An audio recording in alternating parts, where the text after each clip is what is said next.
Place Poverty, Food and Access, and Health, presented by Barbara Sweetwine.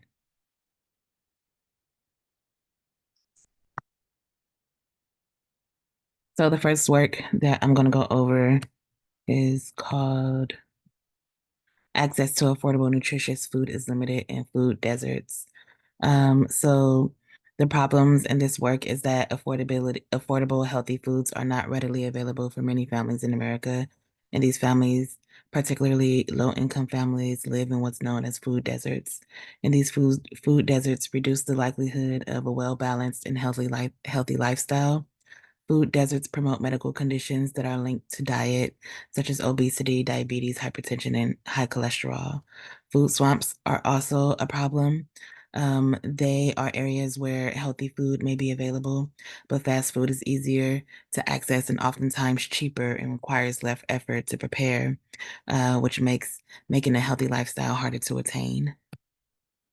The solutions to these problems, number one, is to have access to a personal car so that families can drive away from their food desert neighborhoods into healthier neighborhoods. And also, people may think that the solution is simply to make healthy food more accessible within these neighborhoods, but the solution is actually according to this work, is to involve the individuals to that redirect their food buying behaviors as well as strengthen their knowledge of health conscious options, which is a difference from some of the other works. Some of the other works specifically state that the problem is not individually based, but it's systematically based and environmentally based on legislation and policies. And some of them even say that, as well as not the problem not being an individual problem, the problem is also the thinking that America has about low income families. So this is a stark difference in some of the solutions of the works that we're going to go over. So the next work is called A Rights-Based Approach to Food Insecurity in the United States. And uh, the problems and solutions are stated as food insecurity and inaccessible healthy foods for women and children lead to poorer health outcomes, which are anxiety, depression, and even suicidal ideation. Also, problems are that lower social, cognitive, and emotional development in young children is also a result of food insecurity. Some of the solutions stated in this work is that it is a human rights frame network, which means that access to healthy food is a human right. Um, and it's a human right just like breathing and water. Um, this right looks like respecting the right to food by not interfering one's ability to acquire food, protecting the right to food by making sure that others do not interfere with access to food, fulfilling the food, fulfilling the right to food by facilitating or creating social economic environments that foster human development, and providing food to people in emergencies or in circumstances where self-provisioning is beyond their control. Let's see here. More problems and solutions in this work is that the US and Australia were the only countries that refused to adopt the notion that food is a basic human right. That's a huge problem.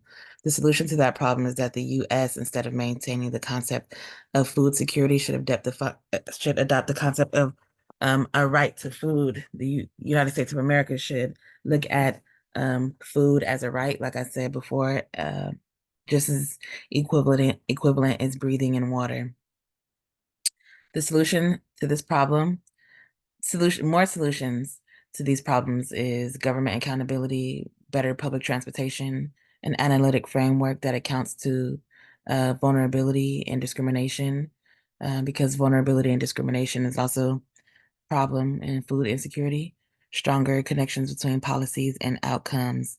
So this is one of the works that is presenting a different solution from that first solution when they're saying that behaviors needs to change with the individuals. This is saying that policies is the culprit and those policies need to change. Another problem stated in this work is that the International Covenant of Economic, Social, and Cultural Rights, it was adopted by the U.S., but it was never ratified, meaning it was never really put into place so that it can be held accountable by legal processes. Another problem is that hunger in America is looked at as an issue that should be corrected by charity. And the solution to these problems is that a national strategy where funding is abundant, basically saying that the United States needs to come together in multiple dynamics, such as organizations working together, open debates on the process to a right-based approach with scientific experts, members of the media, legislators, representatives of the poor, and international experts. Okay, so the next work is called Rethinking American Poverty. The problems are that we may have pushed forward poverty with our thinking, which is what I talked about earlier, as a collective, as individual faults, which limit the opportunities for systemic changes. They're saying that we should not be looking at poverty as the problem of the individual. Let's see, insufficient resources for American jobs are more problems. Um, we need to have more jobs. We need to have affordable healthcare. We need to have affordable housing. We need to have affordable childcare. More problems that was stated in this work is that the economy is filled with low-paying jobs. And another problem is that the moral thought process is that poverty is self-attained. That again contradicts with the first work. Um, so let's look at the solutions. Solutions say that a change in collective thinking, that poverty does not affect just those who are impoverished. Uh, this effect trickles into society by way of family problems, higher health costs for government, and less able applicants for jobs. So thinking that poverty only affects the individuals is wrong because it affects everyone else in these ways. Another solution is to produce better paying jobs and provide more governmental social support. And lastly, morally change our thinking to a frame that sees poverty as an injustice instead of self-inflicted. The next work is called Poverty, Social Exclusion, and Minorities. The problems found in this work is that people who are low in socioeconomic status have low health outcomes and social exclusion. And you'll see this problem in some of the documentaries that I'm going to be talking about later. The solution is more adaptive legislation and a reconstruction of wealth to the population that makes level and equal the economic resources for everyone. Now, this is one solution that I didn't see in any of the other works as far as redistributing wealth to everyone. So this is the only work that mentions that as a solution. But when we talk about adapting or adaptive legislation, that's a solution seen pretty much throughout all of the works except for that first one that I talked about. And so here's an analysis of the documentaries. First documentary is called Bad Sugar. The problem in this work is that living below the poverty line is the actual reason for developing diabetes. This documentary talked about Native American tribes on their reservations. And the solution to diabetes, of course, is exercise, a healthy diet, medication, insulin injections, and hopefulness is a really big one. But the solution to not only the Pima tribe, but other tribes, is basically diabetes prevention. A lot of the problems that was presented in this film were due to policies, colonization, and just those who have more power taking advantage. And that's not what we want to do in life. The next documentary is called Place Matters. The problem in this work is that environmental conditions lead to poor health outcomes, and legislation promotes unhealthy environments. Again, the same thematic problem and solution being seen throughout most of the works discussed in this presentation. The solution to diabetes is the Housing Authority and Public Health Department working together to begin rebuilding homes. That's a mistake. It's not supposed to say the solution to diabetes. This is supposed to say the solution to the work is housing authority and public health departments working together to begin rebuilding homes and the community clinics, libraries, community services such as child care, community gardens, and social interaction.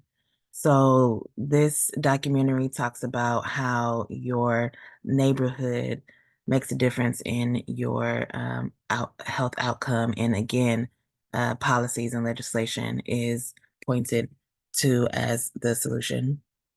And so in sickness and wealth, the problem is that um, high rates of illness and excess death is due to social determinants of health, which again is similar to the last work that I just talked about. The solution in this work is stated as public health infrastructure needs to be restructured, better education, better housing, and focusing on economic policy as the same thing as health policy. So again, the same thematic scheme as far as uh, solutions aside from that first work that I talked about.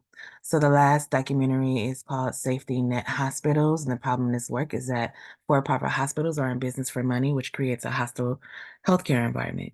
The solution that was presented in this film is simply to change the rules because, again, the rules are set by the policies and legislation. If you want to make a difference for threatening businesses like for-profit hospitals, we simply just have to change the rules. And this is my references. And thank you so much for listening to my presentation.